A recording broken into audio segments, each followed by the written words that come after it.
राधे राधे, जय श्री कृष्णा। जय हो श्री विष्णु भगवान की जय। आइए अब हम वैशाख मास का 9वां अध्याय और 9वें दिन की व्रत कथा सुनते हैं। राजा श्रुतिकीर्ति ने ऋषि श्रुतदेव से पूछा कि हे देव, इक्ष्वाकु वंश के राजा ने जल और अन्न का दान नहीं किया तो उन्हें अगला जन्म चातक व छिपकली की योनि में मिला तथा साधु सन्यासियों की सेवा न करने से उन्हें गिद्ध की योनि मिली। परंतु हे ब्राह्मण, आपने यह बताया कि वह 7 जन्म तक कुत्ते की योनि को प्राप्त हुआ। मुझे इसका कारण समझ में नहीं आया। उस इक्ष्वाकु वंश के राजा ने कभी भी संत महात्माओं को कोई कष्ट नहीं दिया और न ही पराई स्त्री का संग किया। फिर किस पाप दंड की वजह से उसे 7 जन्म तक कुत्ते की योनि प्राप्त हुई? कृपया करके आप मेरे इस संशय का निवारण कीजिए। राजा श्रुतिकीर्ति के वचनों को सुनकर ऋषि बोले कि हे राजन, तुम धन्य हो। तुमने बड़ा ही धार्मिक प्रश्न किया है। इस संबंध में मैं तुम्हें एक पौराणिक इतिहास सुनाता हूँ, तुम ध्यान से सुनो। यह इतिहास मैंने नारद मुनि से सुना था और नारद मुनि ने पितामह ब्रह्मा जी से सुना था। हे राजन, तुम ध्यान से सुनो। वह इक्ष्वाकु वंश का राजा अपने जन्म के 7वें जन्म में एक ब्राह्मण था। वह गंगा स्नान करके लौट रहा था। तभी 2 कुत्ते भागते हुए उधर से गुजरे और उस कुत्ते ने उस ब्राह्मण की धोती पकड़ ली। इससे वह ब्राह्मण क्रोधित हो गया, क्योंकि स्नान के बाद अगर कुत्ते से छू लिया जाए तो वह अपवित्र हो जाता है। तब उस ब्राह्मण ने एक पत्थर उठाकर उस कुत्ते को दे मारा, जिससे उस कुत्ते की एक आंख फूट गई। वह कुत्ता दर्द से कराहने लगा। ब्राह्मण को दोबारा गंगा स्नान करना पड़ा। उस कुत्ते की कुछ समय के बाद मृत्यु हो गई। मरने के बाद वह कुत्ता परलोक में पहुंचा। उस कुत्ते ने भगवान विष्णु से मिलने के लिए अन्न जल का त्याग कर दिया। तब देवदूत कुत्ते को लेकर स्वर्ग में पहुंचे। कुत्ते ने अपनी पीड़ा विष्णु भगवान को सुनाई। भगवान विष्णु ने कुत्ते से वर मांगने को कहा। तब कुत्ते ने मृत्युलोक वाले ब्राह्मण की पूरी बात सुनाई। तब विष्णु भगवान ने कुत्ते से कहा, तुम चाहो तो वरदान में उस ब्राह्मण की दोनों आंखें फोड़ने का वरदान मांग सकते हो। अब तुम बताओ कि उस ब्राह्मण को तुम क्या दंड देना चाहते हो। तब कुत्ता बोला कि हे ईश्वर, आप उस ब्राह्मण को मंदिर का पुजारी बना दीजिए। भगवान विष्णु तो ठहरे अंतर्यामी। उन्होंने मुस्कुराते हुए कुत्ते से कहा कि जैसा तुम ठीक समझो वैसा ही होगा। तब भगवान विष्णु की माया से उस पत्थर मारने वाले ब्राह्मण को एक बहुत बड़े मंदिर का पुजारी बना दिया। उधर पुजारी बनते ही उस ब्राह्मण के मन में लालच आ गया। वह दान पेटी में से धन घर लाने लगा और उसका उपयोग घरेलू कार्य में करने लगा। नारद मुनि राजा से आगे बोले कि हे राजन, जो मनुष्य दान के धन को खुद के घर के उपयोग में लेता है तो उसे मरने के बाद 7 जन्म तक कुत्ते की योनि मिलती है। हे राजन, वह इक्ष्वाकु वंश का राजा अपने इसी पाप दोष के कारण 7 जन्म तक कुत्ते की योनि को प्राप्त हुआ। तब वह वापस नरक में अपने कर्मों का फल भोगने के लिए चला गया। कुत्ते के जाने के बाद विष्णुगण विष्णु भगवान से पूछने लगे कि हे ईश्वर, उस ब्राह्मण ने कुत्ते को पत्थर मारकर उसकी एक आंख फोड़ी थी, लेकिन फिर भी इस कुत्ते ने उस ब्राह्मण को सजा न देकर उसे मंदिर का पुजारी क्यों बना दिया। तब विष्णु भगवान ने अपने गणों से कहा कि यह बात तुम उसी कुत्ते से जाकर के पूछो। तब वे विष्णुगण कुत्ते के पास पहुंचे और पूछने लगे कि अरे, तुमको तो इतना अच्छा अवसर मिला था, तुम चाहते तो अपने शत्रु से बदला ले सकते थे, भगवान से कहकर उसे कठोर दंड दिलवा सकते थे, लेकिन तुमने तो अपने ही शत्रु को मंदिर का पुजारी बना दिया। तुमने ऐसा क्यों किया? तब वह कुत्ता बोला कि आज मैं कुत्ता होने का दंड इसीलिए भुगत रहा हूँ। हे विष्णु गणों, मैं भी एक बहुत बड़ा महंत था, एक बहुत बड़े मठ का स्वामी था। मैं उस मठ में आने वाले दान को खुद के घर के कार्य में खर्च करने लगा। दान के पैसों से कभी गरीबों के लिए कोई काम नहीं किया। नहीं मैंने वैशाख मास में अन्नदान जलदान किया, नहीं मैंने प्याऊ कुआं तालाब बावड़ी बाग बगीचे ही लगवाए। नहीं मैंने निर्धनों को भोजन खिलाया, नहीं मैंने कभी गरीबों को उनकी जरूरत के कोई सामान दान में दिए। आज मैं उसी का दंड भोग रहा हूँ। और मैंने उस ब्राह्मण को भी इसी दिशा की ओर ढकेल दिया है। मनुष्य बड़ा लालची और स्वार्थी प्रवृत्ति का होता है। मैंने उसे मेरा जैसा बनाने का दंड दिया है। विष्णु दूत कुत्ते का जवाब सुनकर मुस्कुराते हुए वापस विष्णुलोक को चले गए। श्रुतदेव ऋषि राजा श्रुति कीर्ति से आगे बोले कि हे राजन, यही वार्ता शिवजी ने कैलाश पर्वत पर पार्वती जी से कही थी। सब लोगों की रचना कर उनकी परलोक और लोक दो प्रकार की स्थिति बनाई। इनकी स्थिति के निमित्त तीन भेद बनाए, जल सेवा, अन्न सेवा और औषधि सेवा। यह तीनों इस लोक की स्थिति के हेतु हैं तथा साधु सेवा, विष्णु पूजा और धार्मिक, यह तीनों पारलौकिक स्थिति के हेतु हैं। जैसे यही कर्म से धन संपत्ति आदि प्राप्त होती है, वैसे ही पारलौकिक क्रियाएं कभी कभी दुख का कारण हो जाती है। जैसे यहाँ मैं तुम्हें एक पौराणिक इतिहास सुनाता हूँ। एक समय दक्ष प्रजापति महादेव जी को यज्ञ में बुलाने के लिए कैलाश पर गए। तब उनको आया देखकर श्री महादेव जी खड़े नहीं हुए, क्योंकि महादेव जी ने सोचा कि मैं सनातनी हूँ और यह सब देवता यज्ञ का भाग लेने वाले सेवक के समान हैं। इसलिए स्वामी का सेवक के आने पर, पति का पत्नी के आने पर, गुरु का शिष्य के आने पर उठना आवश्यक नहीं। यह सब शास्त्र का मत है। जिसमें बल, दान, तप और शांति अधिक रहती है, वही गुरु है। जो स्वामी स्वयं अपने सेवकों के लिए उठते हैं तो उनकी आयु, धन, यश उसी समय नष्ट हो जाते हैं। इसलिए ये मेरे ससुर हैं। ऐसा विचार कर दक्ष प्रजापति की भलाई के लिए ही महादेव जी उठकर खड़े नहीं हुए। यह देखकर दक्ष प्रजापति को बहुत क्रोध आया कि महादेव जी उनके आने पर उनके लिए खड़े नहीं हुए। तो दक्ष प्रजापति महादेव जी के सामने ही उनकी निंदा करने लगे कि अरे देखो, इस दरिद्री को बड़ा ही अहंकार हो गया है। इसका धन केवल यह एक बूढ़ा बैल है, जिस पर केवल चर्म ही चढ़ा हुआ है, कपाल की हड्डी धारण करता है। पाखंडी, अहंकारी, महा अपवित्र, किसी का शुभ कार्य न करने वाला, दरिद्रता के मारे शीत से दुखित हाथी और चर्म को ओढ़ने वाला, शमशान जिसका घर है, सर्प जिसके आभूषण हैं, न इसमें धीरज है न ज्ञान है। भस्मासुर से डर के मारे दूर भाग गया। भूत प्रेत का यह संग करता है, इसके कुल का कोई अता पता नहीं। दुरात्मा नारद ने व्यर्थ ही इसकी बड़ाई करी। जो मैंने अपनी कन्या सती से इसका विवाह करा दिया, इसको अपने घर में मैंने सुख से निवास करवाया। जैसे कुमार का घड़ा चांडाल के घर में पहुंचने से किसी काम का नहीं रहता, वैसे ही मेरी कन्या का मुझसे अब कोई प्रयोजन नहीं। इस प्रकार दक्ष प्रजापति शंकर भगवान और अपनी पुत्री सती को यज्ञ का निमंत्रण न देकर कुवाक्य कहकर वहां से चला गया और यज्ञ स्थान में ऋत्विक और मुनियों के साथ विधि पूर्वक यज्ञ करने लगा। इस यज्ञ में ब्रह्मा और विष्णु जी नहीं आए, परंतु सिद्ध, चारण, गंधर्व, यक्ष, राक्षस, किन्नर सभी देवता यज्ञ में आए। सती को यह लालसा उत्पन्न हुई कि किस प्रकार यज्ञ का उत्सव देखूं और अपने सगे संबंधियों, बहनों और माता से मिलूं। महादेव जी के रोकने पर भी सती नहीं मानी और जाने की जिद करने लगी। महादेव जी ने सती से कहा कि हे कल्याणी, दक्ष सदैव सभा में बैठकर मेरी निंदा करता है, वह तुमसे सहन नहीं होगा। तुम कोई न कोई गलत कदम उठा लोगी, इसलिए तुम अपने पिता के घर मत जाओ, इसी में तुम्हारा कल्याण है। इस प्रकार समझाने पर भी सती नहीं मानी और चुपचाप अपने पिता के घर की ओर चल दी। तब पीछे से जाकर नंदी ने उसको अपनी पीठ पर बैठा लिया और कितने ही भूत प्रेत उनके संग हो गए। जब सती अपने मायके में पहुंची तो किसी ने भी उनके साथ बातचीत नहीं करी, केवल उनकी माता ही उनके पास मिलने के लिए आई। तब महादेव जी की बात याद करके सती अपने पिता के यज्ञशाला में पहुंची। वहां पर सभा के लोग सती से कुछ नहीं बोले। सती चुपचाप वहां खड़ी रही और रुद्र की आहुति तक पिता की चेष्टा देखती रही। जब उसके पिता दक्ष ने रुद्र की आहुति नहीं दी तो सती को क्रोध आ गया। सती अपने पिता से बोली कि जो बड़ों का अपमान करते हैं उनका कभी कल्याण नहीं होता।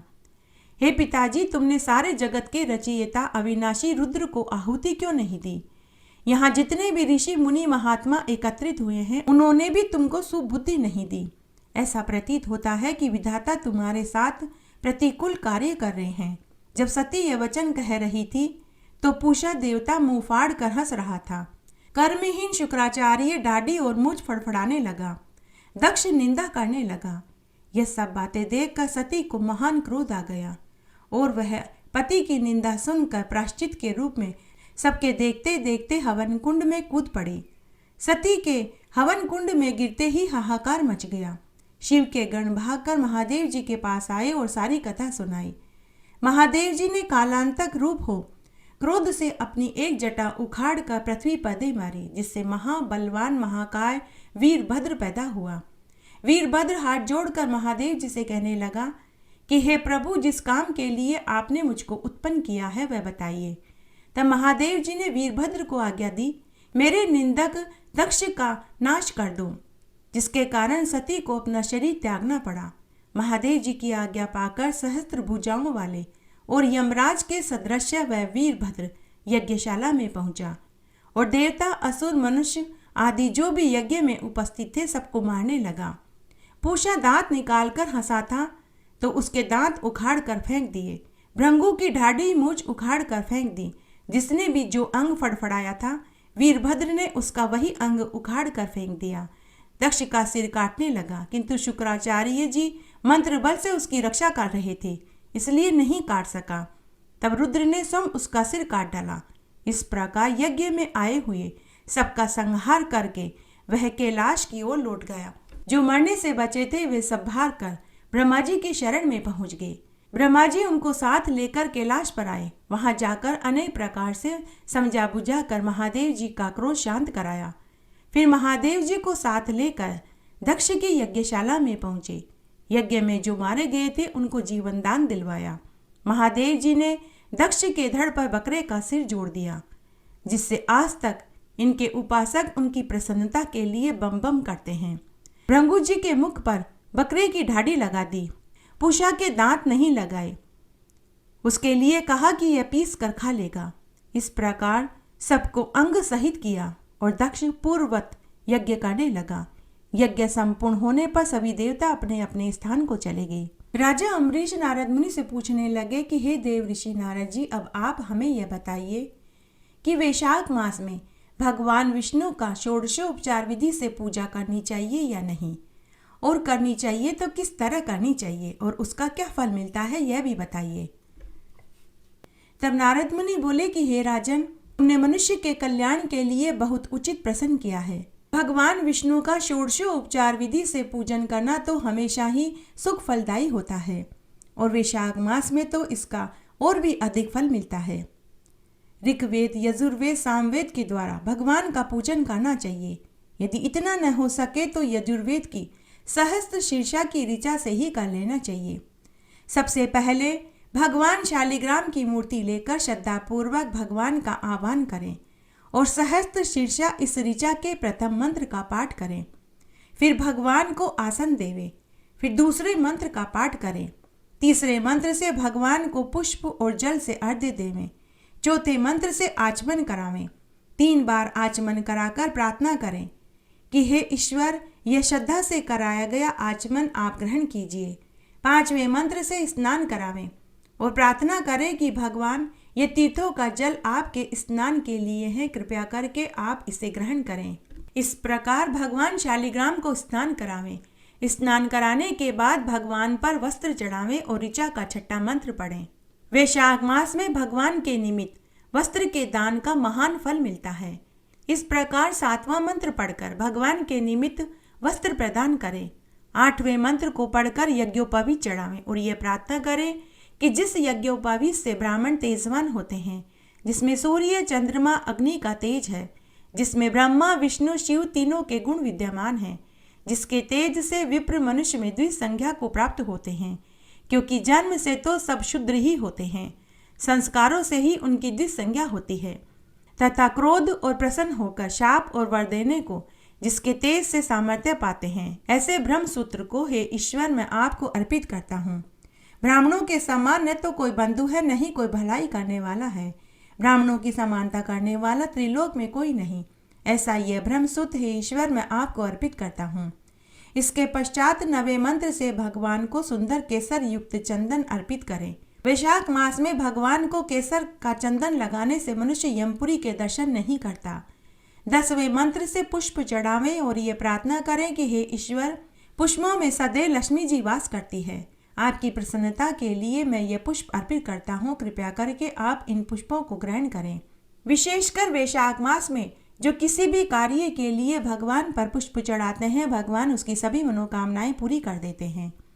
एकादश मंत्र से भगवान को धूप दिखावें और प्रार्थना करें कि हे ईश्वर, सुंदर वनस्पतियों के रस से बनी हुई यह सुगंधित दूध मैं आपको अर्पित करता हूँ, आप इसको ग्रहण करें। कपूर, चंदन, सुगंधित वस्तुओं से बनी हुई धूप जो नित्य प्रति विशेषकर वैशाख मास में भगवान को जो अर्पित करता है वह सब पापों से छूटकर दुर्लभ मोक्ष को प्राप्त होता है। वैशाख मास में जो मनुष्य जिस भी कामना से भगवान का षोडशोपचार विधि से पूजन करता है, उसकी सभी मनोकामनाएं भगवान पूरी कर देते हैं। 12वें मंत्र से भगवान को दीपक दिखाएं और प्रार्थना करें कि हे ईश्वर, अंधकार का नाश करने के निमित्त मैं यह दीपक अर्पित करता हूँ। जो वैशाख मास में भगवान के मंदिर में दीपदान करते हैं वे सब प्रकार की सिद्धियों को प्राप्त होकर मरने के बाद सायुज्य लोक को पाते हैं। दीपक के पश्चात भगवान को नैवेद्य अर्पित करें और ऋचा का 13वां मंत्र पढ़ें। नारद मुनि राजा अमृत से कहते हैं कि हे राजन, अमृत को छोड़कर देवता भी अन्न की इच्छा करते हैं। भगवान को अन्न से बना हुआ नैवेद्य अर्पित करना चाहिए। फिर पान, सुपारी, लौंग मुखवास के लिए भगवान को अर्पित करें। शंख में जल भरकर भगवान को आचमन अर्पण करें। फिर 14वें मंत्र से भगवान की आरती करें। 15वें मंत्र से भगवान की परिक्रमा करें। भगवान की एक एक परिक्रमा में 7 समुद्रों सहित पूरी पृथ्वी की परिक्रमा करने जितना फल प्राप्त हो जाता है। फिर 16वें मंत्र से विष्णु भगवान को नमस्कार कर उनकी प्रार्थना करें। इस प्रकार यह षोडशोपचार विधि से वैशाख मास में भगवान की पूजा की जाती है। जो नित्य प्रति भगवान विष्णु की षोडशोपचार विधि से पूजा करता है वह मनुष्य सभी सिद्धियों को प्राप्त होकर मरने के बाद वैकुंठ धाम को पाता है। जो वैशाख मास में षोडशोपचार विधि से हरि का पूजन करता है तो उसका महात्म्य तो शेषनाग भी अपनी सहस्त्र जीवाओं से नहीं कह सकते। मोक्ष की प्राप्ति के लिए इससे बढ़कर और कोई सुलभ उपाय हो ही नहीं सकता। हे राजन, ये मैंने तुम्हें वैशाख मास में भगवान की षोडशोपचार विधि से पूजन विधि बताई, जिसके करने से ब्राह्मण, क्षत्रिय, वैश्य तीनों ही द्विजातीय मोक्ष को प्राप्त होती है। इस अध्याय में आज मैं आपको उगना महादेव जी की एक पौराणिक कथा सुनाने जा रही हूँ। आइए यह सत्य कथा सुनते हैं। महाकवि विद्यापति मैथिली एक विख्यात कवि थे। वे भगवान महादेव जी के परम भक्त थे। उन्होंने भगवान महादेव पर अनेक कविताएं, छंद, गीत आदि की रचना करी।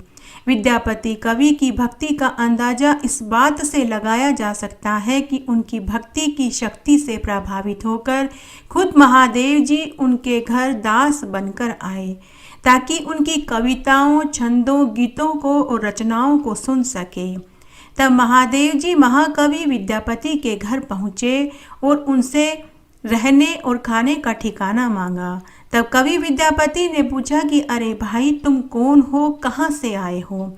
तब महादेव जी बोले कि मेरा नाम उगना है। मेरी पत्नी पर्वतिया ने मुझे घर से निकाल दिया है। न तो मेरे पास रहने का ठिकाना है और नहीं खाने का। कृपया करके आप मुझे अपने घर में रख लीजिए। आपके घर बाहर के सभी काम कर दिया करूँगा। बदले में आप मुझे अपने घर के एक कोने में रहने का स्थान दे देना। तब विद्यापति को उनके ऊपर दया आ गई।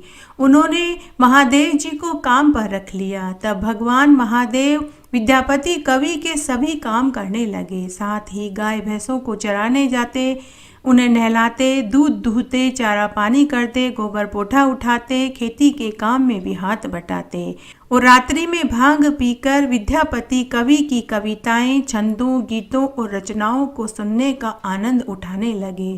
तब एक दिन की बात है, विद्यापति कवि व महादेव जी जंगल में किसी काम से जा रहे थे। बहुत तेज गर्मी पड़ रही थी। विद्यापति कवि को पानी की प्यास सताने लगी। तब विद्यापति कवि ने अपने नौकर उगना से कहा कि अरे भाई, प्यास से गला सूख रहा है, आसपास में देख कर आओ, कहीं जल का स्रोत है क्या। तब उगना जल ढूंढने के लिए वन में इधर उधर चला गया, लेकिन उन्हें कहीं भी जल का स्रोत नहीं मिला।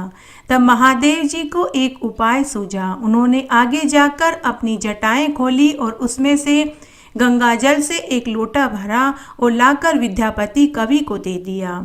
कवि ने जैसे ही पानी पिया तो उन्हें उस जल में गंगाजल का स्वाद आया। उन्होंने अपने नौकर से पूछा कि तुम्हें ये जल कहाँ से मिला। तो उगना ने झूठ ही कह दिया कि हुजूर, आगे जाकर एक नदी है, मैं यह जल उस नदी में से ही लाया हूँ। लेकिन विद्यापति कवि को अपने नौकर की बात पर भरोसा नहीं हुआ। उन्होंने कहा कि चलो, तुम मुझे चल कर वह नदी दिखाओ। तब उनका नौकर विद्यापति कवि को लेकर इधर उधर भटकने लगे। कभी कहते कि इस तरफ है, कभी कहते कि नदी उस तरफ है। विद्यापति कवि को समझते देर नहीं लगी। वे तुरंत समझ गए कि यह उगना और कोई नहीं, स्वयं भगवान महादेव जी हैं। वे भगवान महादेव जी के चरणों में गिर पड़े। तब भगवान महादेव जी ने विद्यापति कवि को साक्षात दर्शन दिए। तब महादेव जी ने विद्यापति कवि से कहा कि मैं अभी कुछ दिन और आपके साथ आपके घर पर रहकर आपकी कविताओं, छंदों को सुनने का आनंद प्राप्त करना चाहता हूँ, लेकिन मेरी एक शर्त है, आप मेरी असलियत किसी को नहीं बताएंगे। जिस दिन भी आपने मेरी असलियत किसी को बताई, मैं उसी समय अंतर्ध्यान हो जाऊंगा। उसके बाद वे घर में पहुँचे। लेकिन अब विद्यापति का स्वभाव बदल गया। वे कोई भी काम उगना से नहीं करवाते थे, लेकिन उनकी पत्नी उगना से बहुत काम करवाती। एक दिन उनकी पत्नी ने उगना से कहा कि तुम जंगल से लकड़ियां काट कर लाओ, घर में भोजन बनाने के लिए लकड़ियां खत्म हो रही है। तब विद्यापति कवि ने अपनी पत्नी से कहा कि भगवान, इस बेचारे से इतना काम मत करवाओ, लकड़ियां जंगल से मैं काट कर लाता हूँ। यह सुनते ही उसकी पत्नी को बड़ा अजीब लगा। उन्होंने अपने पति से कहा कि आजकल आप अपना कोई भी काम इससे नहीं करवाते हैं। आपने इस नौकर को सिर चढ़ा रखा है, यह पूरे पूरे दिन और रात भांग पीकर पड़ा रहता है। यह नौकर है, आप मालिक हो, लकड़ियां तो यही काट करके लाएगा। तब महादेव जी जंगल में लकड़ियां लेने के लिए गए, मगर भांग के नशे में वे शाम को लकड़ियां लाना भूल गए। घर पर विद्यापति की पत्नी पहले से ही गुस्से में भरी बैठी हुई थी। जब उसने उगना को खाली हाथ आया देखा तो विद्यापति की पत्नी ने जलती लकड़ी से उगना की खूब पिटाई करी। जब विद्यापति कवि ने देखा तो उनसे रहा नहीं गया और वे बोले कि अरे भगवान, इस बेचारे को मत मारो, ये मेरे प्रभु भगवान महादेव जी हैं। ऐसा परिचय देते ही भगवान महादेव अंतर्ध्यान हो गए। भगवान महादेव के चले जाने के बाद कवि ने घर बार सब छोड़ दिया और वे वन में जाकर महादेव जी की खोज में निकल पड़े। उन्होंने अन्न जल सब त्याग दिया, सिर्फ उगना उगना के नाम की रट लगाने लगे। उसकी ऐसी भक्ति देखकर महादेव जी ने उन्हें दर्शन दिए और कहा कि अब मैं तुम्हारे साथ नहीं रह सकता, लेकिन मेरा प्रतिबिंब प्रतीक चिन्ह के रूप में हमेशा हमेशा शिवलिंग के रूप में यहाँ विराजमान रहेगा। तभी वहाँ एक शिवलिंग प्रकट हो गया जो उगना महादेव जी के नाम से प्रख्यात हुआ। इस तरह आज मैंने आपको इस अध्याय में उगना महादेव जी की एक पुरानी कथा सुनाई। आशा करती हूँ यह आपको जरूर पसंद आएगी। पूर्व काल की बात है। महिरथ नाम का एक प्रतापी राजा था। उन्हें अपने पूर्व जन्म के पुण्य प्रताप से प्रचुर संपत्ति, सुख, वैभव, पुत्र पौत्र सभी प्राप्त हुए थे। परंतु वह राजा राज्य का सारा भार मंत्रियों के ऊपर सौंपकर सम विषय भोग में आसक्त रहता था। राजा महिरथ के गुरु का नाम कश्यप मुनि था। जब गुरु कश्यप को राजा महिरथ के विषय भोग में लगे रहने वाली घटना का पता चला तो उनको बहुत दुख हुआ। कश्यप मुनि सोचने लगे कि जो गुरु अपने शिष्य को अधर्म से नहीं रोकता वह भी पाप का भागी माना जाता है। अगर कोई शिष्य गुरु के समझाने पर भी न समझे और गुरु के उपदेशों की अवहेलना करे तो इस दशा में शिष्य ही सारे दोष का भागी माना जाता है। यह सोचकर कश्यप मुनि राजा महिरथ को समझाने के लिए उनके महल में गए। राजा ने अपने गुरु का खूब आदर सत्कार किया और गुरु के आने का कारण पूछा। कश्यप मुनि ने राजा से कहा कि हे राजन, आज मैं तुम्हें धर्म उपदेश देने आया हूँ। हे राजन, तुम्हारा कर्तव्य है कि मेरी आज्ञा का पालन करो, क्योंकि जो राजा अपने गुरु की आज्ञा का पालन करते हैं उनकी आयु, लक्ष्मी, कीर्ति, यश, वैभव बढ़ता है। हे राजन, तुमने अपने जीवन काल में कोई व्रत, उपवास और दान पुण्य नहीं किया, पर स्त्रियों की संगत में तुम पड़े रहे। पर स्त्रियों की संगत में पड़े रहने से मनुष्य को कभी सद्गति प्राप्त नहीं होती। एकमात्र धर्म ही सबसे महान और श्रेष्ठ है। धर्म ही यहाँ और मरने के बाद परलोक में साथ देता है। हे राजन, शरीर के उपभोग की सभी चीजें यहीं नष्ट हो जाती है। धर्म का पालन करने वाले मनुष्य की कभी दुर्गति नहीं होती। यह शरीर काट और मिट्टी का ढेला है। मरने के बाद स्त्री, पुत्र, भाई, बंधु, कुटुंब, कबीले सब मुंह फेर कर चले जाते हैं। केवल एक धर्म ही उसके साथ साथ अंत तक चलता है। मनुष्य की आयु मुट्ठी में भरी रेत की तरह फिसलती जाती है। एक दिन सब कुछ छोड़कर हम सब को यहाँ से परलोक जाना है। इसलिए हे राजन, तुम धर्म का अनुष्ठान क्यों नहीं करते? मरने के बाद हर किसी को उस दुर्गम पथ पर अकेले ही जाना है, जहाँ न ठहरने का स्थान है, न खाने को रोटी है, न पीने को पानी मिलता है, न ही राह दिखाने को कोई गुरु ही मिलेगा। मरने के बाद तुम्हारा सारा वैभव यहीं छूट जाएगा। केवल तुम्हारे पाप और पुण्य ही तुम्हारे पीछे पीछे परलोक तक जाएंगे।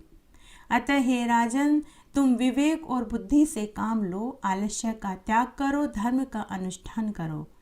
आज मैं तुम्हें कर्म, धर्म और हित की बात कहता हूँ। हे राजन, जिस दिन से मैंने तुम्हें अपना शिष्य बनाया है और तुमने मुझे अपना गुरु बनाया है, उसी क्षण से मैं तुम्हारे अच्छे बुरे कर्म का भागीदार हो गया हूँ। इसलिए हे राजन, तुमने अपने जीवन में जो पाप कर्म किए हैं, मुझे भी उसका फल भोगना पड़ेगा। हे राजन, तुम विषाक्त धर्म का पालन क्यों नहीं करते? वैशाख मास श्री हरि का उत्तम मास है। इस मास में स्नान, दान, व्रत करने का फल तुरंत प्राप्त होता है। मनुष्य कितना ही बड़ा घोर पापी क्यों न हो, अगर वह भी वैशाख मास में स्नान, व्रत और दान पुण्य करता है तो उसे भी मरने के बाद वैकुंठ धाम की प्राप्ति होती है। जैसे सूर्य अंधकार का नाश करता है, वैसे ही वैशाख मास जीवन भर के सभी पापों को नष्ट कर देता है। इसलिए तुम वैशाख धर्म का पालन करो। जो मनुष्य वैशाख मास के धर्मों का पालन श्रद्धा, सच्ची लगन से करते हैं, वे जन्म भर के पापों को त्याग कर परम धाम को पाते हैं। जिस प्रकार काटने और छाटने से जौ और बाजरे और चावल की भूसी अलग हो जाती है, मांजने से पीतल और तांबे के बर्तन चमकने लगते हैं, उसी प्रकार वैशाख मास के धर्म का पालन करने से मनुष्य के भाग्य का उदय हो जाता है। उसके जीवन भर के सभी मैल धुल जाते हैं और उसका अंतःकरण साफ हो जाता है। जब राजा महिरथ ने मुनि कश्यप से धर्म के उपदेश सुने तो राजा महिरथ को सद्बुद्धि प्राप्त हुई। तब राजा महिरथ ने मुनि कश्यप से कहा कि हे गुरुदेव, आज आपने मुझे धर्म का अमृत पान कराया। मैं अपने धर्म से और कर्म से भटक गया था। आपने आज मुझे सद्बुद्धि प्रदान करी। हे गुरुवर, आज मैं धन्य हो गया। आपके धर्म उपदेश को सुनकर मेरा जरूर कल्याण होगा। आपने मेरे कर्तव्य का मुझे बोध कराया। हे गुरुवर, मैं आपका हमेशा आभारी रहूँगा। हे गुरुवर, पूर्व जन्म में जरूर मैंने कोई पुण्य कर्म किए होंगे जिससे मुझे आप जैसे गुरु की संगति प्राप्त हुई। हे गुरुवर, आपके चरणों की धूलि को पाकर मैं कृतकृत्य हो गया। अब आपके सानिध्य में रहकर मैं वैशाख मास के धर्मों का पालन अवश्य करूँगा। तब उस राजा ने मुनि कश्यप के बताए अनुसार लगातार 3 साल तक वैशाख मास का स्नान, व्रत और दान पुण्य किया और 3 साल के बाद वैशाख मास के व्रत का उद्यापन किया। इस तरह समय व्यतीत होने लगा। तब एक दिन राजा के ऊपर काल की दृष्टि पड़ी। उस दिन राजा महिरथ ने अधिक मदिरा पी ली थी, जिससे राजा की मृत्यु हो गई। तब राजा को लेने के लिए विष्णुदूत और यमदूत दोनों पहुंचे। तब विष्णुदूतों ने यमदूतों को डांटते हुए कहा कि अरे मूर्खों, यह राजा तो बड़ा ही धर्मात्मा पुरुष है। यह नरक का नहीं बल्कि स्वर्ग का अधिकारी है। तब विष्णुदूत राजा को विमान में बैठाकर भगवान विष्णु की आज्ञा से नरकों को दिखाते हुए ले जा रहे थे। राजा महिरथ ने देखा कि नारकीय जीव बहुत पीड़ा भोग रहे थे। कोई गरम तेल के कड़ाह में पड़ा छटपटा रहा था, तो कोई फांसी पर उल्टा लटका हुआ था। किसी को आरे से चीरा जा रहा था, तो किसी को कोड़ों से मारा जा रहा था। कुछ एक लोग अंधे कुएं में पड़े थे, तो किन्हें जहरीले कीड़े सर्प काट रहे थे। कुछ लोग भूख प्यास से चीख चिल्ला रहे थे, तो किन्हीं को जहरीले कांटे चुभोए जा रहे थे। किसी का मूसल से सिर फोड़ा जा रहा था, तो किन्हीं को लोहे की सलाखों के नीचे दबाया जा रहा था। सभी नारकीय जीव बुरी तरह से चीख चिल्ला रहे थे। उनके दुख दर्द को जब राजा महिरथ ने देखा तो उसे बहुत पीड़ा हुई। उसने विष्णुदूतों से पूछा कि ये नारकीय जीव इतने दुख व कष्ट क्यों उठा रहे हैं।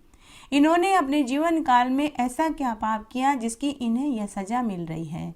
तब विष्णुदूत राजा से बोले कि हे राजन, इन नारकीय जीवों ने मनुष्य योनि पाने के बाद भी कोई व्रत, उपवास और दान पुण्य नहीं किया। इन्होंने पूरी उम्र चोरी चकारी, झूठ पर स्त्रीगामी, माता पिता का अपमान इत्यादि बुरे कर्म किए, इसीलिए इन्हें नरक की पीड़ा भोगनी ही पड़ेगी। तब राजा ने विष्णुदूतों से पूछा कि हे देवदूतों, अगर मैंने पुण्य कर्म किए हैं तो फिर मुझे नारकीय जीवों के दुखों को दिखाने का क्या कारण है। तब विष्णुदूत राजा से बोले कि हे राजन, तुम्हारा मन कई बरस तक काम के अधीन रहा। पराई स्त्रियों का तुमने भी संग किया था, इसीलिए भगवान विष्णु की आज्ञा से तुम्हें नारकीय जीवों की पीड़ा दिखाना आवश्यक था। परंतु फिर तुमने बाद में कश्यप मुनि के कहने पर 3 साल तक लगातार वैशाख मास का स्नान, व्रत और दान पुण्य किया, और 3 साल के बाद तुमने वैशाख मास के व्रत का उद्यापन किया, जिससे तुम्हारे जीवन भर के समस्त पाप धुल गए और तुम्हारा शरीर पावन और पवित्र हो गया। इसलिए तुम बैकुंठ के अधिकारी हो गए हो। अभी विष्णुदूतों ने अपनी बात खत्म ही करी थी कि नारकीय जीव एकदम शांत हो गए। उनका चीखना चिल्लाना सब बंद हो गया। यह देखकर राजा को महान आश्चर्य हुआ। राजा महिरथ ने विष्णुदूतों से पूछा कि हे दूतों, ये सभी नारकीय जीव शांत होकर क्यों खड़े हैं। इनको देखकर ऐसे लगता है कि इनका सारा दुख दर्द खत्म हो गया हो। इसका क्या रहस्य है, मैं वह जानना चाहता हूँ। तब विष्णुदूत राजा से बोले कि हे राजन, तुमने वैशाख मास में स्नान, व्रत, जप, तप और दान किया, जिससे तुम पावन और पवित्र हो गए हो। तुमसे छूटकर बहने वाली हवा का स्पर्श पाकर ये नारकीय जीव कुछ क्षण के लिए सुखी हो गए हैं। इन्हें नारकीय पीड़ा के दुख का अनुभव नहीं हो रहा है, इसलिए इन सभी नारकीय जीवों का चिल्लाना करहाना छोड़कर ये तुम्हारा दर्शन करने के लिए उतावले हो रहे हैं। हे राजन, भगवान के नाम का उच्चारण व दर्शन करने मात्र से ही सुख प्राप्त होता है। यह सुनकर राजा का हृदय दया से भर गया। वह राजा विष्णुदूतों से बोला कि हे देवदूतों, यदि मेरे शरीर को छूकर बहने वाली वायु के स्पर्श मात्र से ही अगर इन नारकीय जीवों को सुख प्राप्त हो रहा है, तो मैं बैकुंठ में नहीं जाना चाहता, मैं यहीं नरक में रहना चाहता हूँ। तब विष्णुदूत राजा से बोले कि हे राजन, अब आप भगवान के धाम को चलिए, अब हम आपको बैकुंठ में ले जाना चाहते हैं। तब राजा ने कहा कि हे देवदूतों, साधु पुरुष का कर्तव्य है कि कष्ट में पड़े हुए जीवों का उद्धार करें। इसलिए हे देवदूतों, जब तक मैं इन नारकीय जीवों को सुख प्रदान नहीं कर देता, तब तक मैं इन्हें छोड़कर स्वर्ग का सुख पाने नहीं जाऊंगा, क्योंकि मेरे गुरु ने मुझे धर्म का उपदेश देकर मेरा कल्याण किया, तो आज मैं इन नारकीय जीवों का कल्याण करना चाहता हूँ। मेरे गुरु कश्यप मुनि ने मुझे वैशाख धर्म का पालन करवाया, तो आज मुझे बैकुंठ प्राप्त हुआ। आज इस समय मेरा भी धर्म बनता है कि मैं इन नारकीय जीवों का उद्धार करूं। तभी वहां आकाशवाणी हुई। आकाशवाणी ने राजा से कहा कि हे राजन, तुम अपने वैशाख मास की पूर्णिमा का पुण्यफल इन नारकीय जीवों को संकल्प भर कर छोड़ दो, इसी से इनका उद्धार हो जाएगा। तब उसी समय राजा महिरथ ने अपने वैशाख मास की पूर्णिमा के व्रत, स्नान और दान का पुण्य उन नारकीय जीवों को संकल्प भर के छोड़ दिया। उसी समय सभी नारकीय जीव अपनी पुरानी देह को छोड़कर दिव्य देह धारण करके राजा को नमस्कार कर पदक्षिणा कर राजा की प्रशंसा करते हुए विशेष विमान में बैठकर स्वर्गलोक में चले गए।